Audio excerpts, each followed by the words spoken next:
Matin Sport. Et c'est avec Mamer Toupour. Mamer, bonjour. Bonjour. Alors, l'actualité sportive qu'on entame avec du handball, l'Algérie termine à la 30e place au championnat du monde. Bonjour encore une fois. Ça, c'est anecdotique. Pourquoi c'est anecdotique? Vous avez donné le résultat, mais ça reste anecdotique. Le handball est malade, est très malade. Le handball est malade depuis des décennies.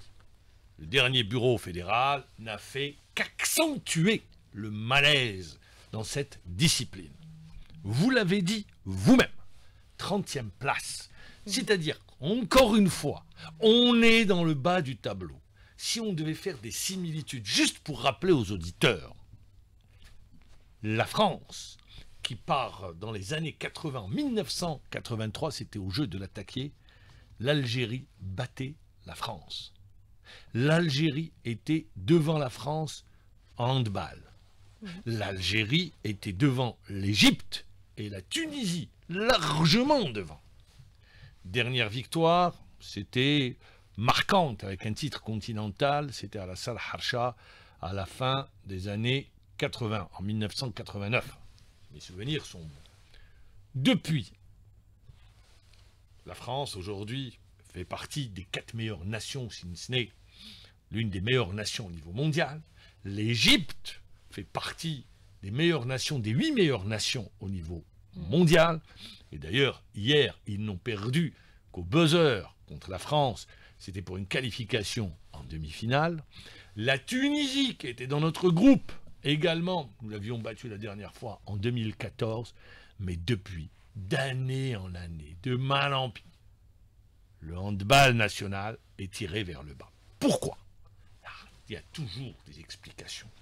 L'explication, aucune perspective, rien n'a été proposé pour que le handball national puisse aller de l'avant en matière de formation, en matière de financement, également avoir une cartographie du handball national, du développement des clubs, comment augmenter le nombre de licenciés, comment faire pour maintenir nos meilleurs cadres. Tout cela, ça a été une déliquescence. Ce championnat d'Afrique ou cette Coupe du Monde ou ce championnat du monde a vu les plus hautes autorités de l'État, et là c'est là où vous voulez en arriver, eh bien prendre le taureau par les cornes pour dire stop, halte, on ne peut plus continuer à fonctionner de cette manière. Hier, une réunion a regroupé le Premier ministre, ancien handballeur international, avec le ministre des Sports, pour tout simplement demander, il a été demandé au ministre des Sports de proposer un plan de relance du handball national. Et un plan de relance dans l'histoire du handball national passe. Aujourd'hui, quand on regarde, tout le monde veut faire le foot, mais le handball est le deuxième sport. Il est inscrit dans l'ADN de l'Algérien. Tout d'abord, relancer le handball à l'école, à l'université, voir le financement des clubs, du handball national. Comment on doit financer? Il y a des pistes. Il y a des pistes. Vous prenez aujourd'hui les clubs affiliés à des entreprises ou appartenant à des entreprises. Comme cela se passe en Espagne, on l'a vu avec le Real Barcelone, comme cela se passe ailleurs également. Eh bien, professionnaliser le handball. Ne pas dépenser les sommes, mais une partie pour le développement du hand, pour professionnaliser, pour permettre au handball de retrouver son rayonnement. Je le dis, on sème aujourd'hui, on récolte dans 10 ans. Il n'y a pas de baguette magique, il n'y a que le travail qui paye. Alors, il a été demandé, c'est très important, tout d'abord, le ministère des Sports, les pouvoirs publics, c'est l'État qui finance le sport en Algérie. Personne d'autre ne finance le sport. Petite exception au football. Nous avons un club privé, mais pour le reste, c'est l'État. Pour tout le reste, tout le mouvement sportif national. Il a été demandé tout d'abord à la Fédération algérienne de handball de rendre des comptes sur les dépenses, sur la gestion. Sur les chiffres que j'ai, ça avoisine les 20 milliards de dettes. La deuxième des choses, il a été demandé, dans les délais les plus brefs, sur ce qui est prévu, de tenir une assemblée générale, ordinaire, élective, pour avoir une nouvelle équipe fédérale. Il est tenu, le ministère devra présenter des sports, un rapport détaillé sur ce que doit être le handball, ce qu'il faudra faire pour le handball, pour pouvoir relancer cette discipline et lui redonner et faire en sorte qu'elle puisse rayonner de nouveau. Le handball doit être un déclic pour le mouvement sportif national, pour les sports co, parce qu'il a été demandé également au ministre des Sports comment faire pour relancer les sports co. Quand je dis le hand, je dis le volley également, parce qu'on a tendance à oublier que le volleyball, fin des années 90, l'Algérie allait chercher son premier titre au Caire. Elle le gagne ici, à Alger, le deuxième titre, participation aux Jeux Olympiques. Les filles, nos filles, étaient présentes aux Jeux Olympiques à Pékin, étaient présentes à Londres. C'est-à-dire que le potentiel est là. Il ne demande qu'à s'exprimer, à être pris en charge. Et aujourd'hui, eh bien, les experts sur ces différentes disciplines, tout le monde doit être associé. Peut-être, je le dis, peut-être, aller sur des assises par discipline pour pouvoir consulter l'ensemble et n'écarter personne pour relancer, pour proposer. Le constat est là, on l'a fait, on le connaît. Mais maintenant, c'est la relance. Et on en a besoin. On en a besoin sur les sports co. Pour les sports individuels, ça, c'est autre chose. Je rappelle qu'en sport individuel, il est connu de tradition que sur certaines disciplines, notamment l'athlétisme, on l'a montré à travers l'histoire du sport algérien, que le potentiel est là sur le demi-fond notamment. Il y a quelques exceptions.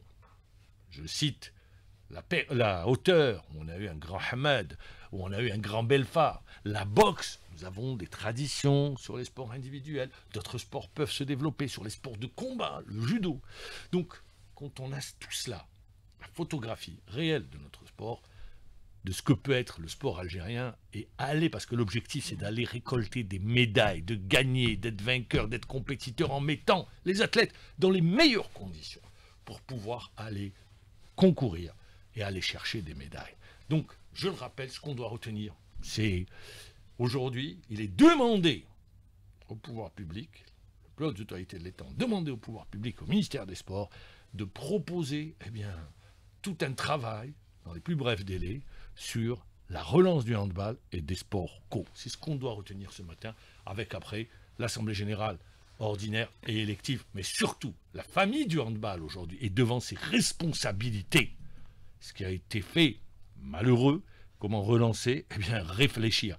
Et qu'on laisse tomber, c'est au niveau de l'Assemblée générale, et je le dis, ce populisme juste pour être en Ligue 1, à quoi ça sert d'avoir 25 clubs en Ligue 1 quand on n'arrive pas à produire un handball capable d'aller performer au niveau international. Donc qu'on arrête et qu'on se remette en cause. Voilà le plus important.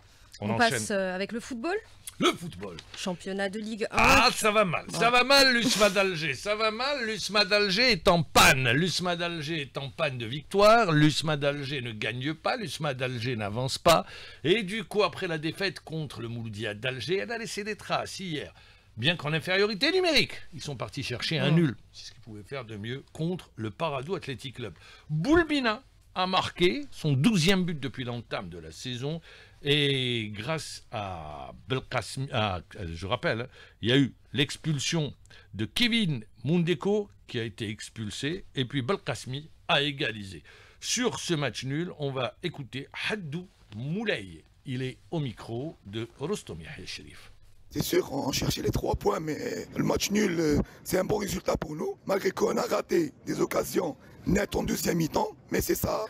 On a terminé la phase aller sur une bonne note. C'est ça le plus important. Maintenant, on va laisser les joueurs se reposer parce que ça fait 3 jours qu'on a joué un derby. Donc, on a vu sur le terrain la fatigue.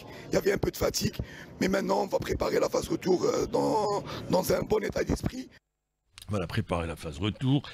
L'USMA d'Alger compte 2 matchs en moins et rejoint l'entente de Sétif à la 5e place au tableau avec 21 points au classement, avec 21 points chacun, alors que le PAC remonte à la 3e position avec le CRB, en compagnie du CRB avec 23 points. Aujourd'hui, match de mise à jour, Mouloudia d'Alger, JS Saoura. Le Mouloudia d'Alger sur la dynamique de la victoire, qualifié en quart de finale, le Mouloudia d'Alger qui a eh bien, avec la manière, notamment sur la deuxième mi-temps, battu l'USMA d'Alger, qui voudra confirmer aujourd'hui. Eh bien, c'est une équipe en pleine confiance face à la GS Saoura, qui connaît peut-être sa saison la plus difficile dans le championnat de Ligue 1. La petite musique, elle arrive.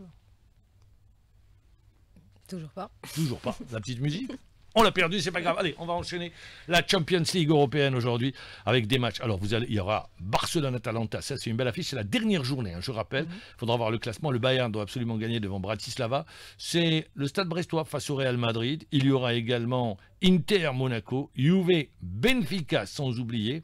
Le Manchester City, club de Bruges, Manchester doit gagner. Un nul suffirait au Paris Saint-Germain pour se qualifier face à Stuttgart. Mais vous savez, Stuttgart également, ça a été une belle révélation. Voilà, je vous donne tous les matchs. Tous les matchs débuteront à la même heure, 21h. Il y a sport sur la 3 aujourd'hui? Il y a un match, ça sera en direct, vous nous dites d'Alger, JS Saoura. Et puis après, vous allez enchaîner avec une soirée de Champions League. En d'autres termes, vous êtes gâtés. Merci, Mahmoud.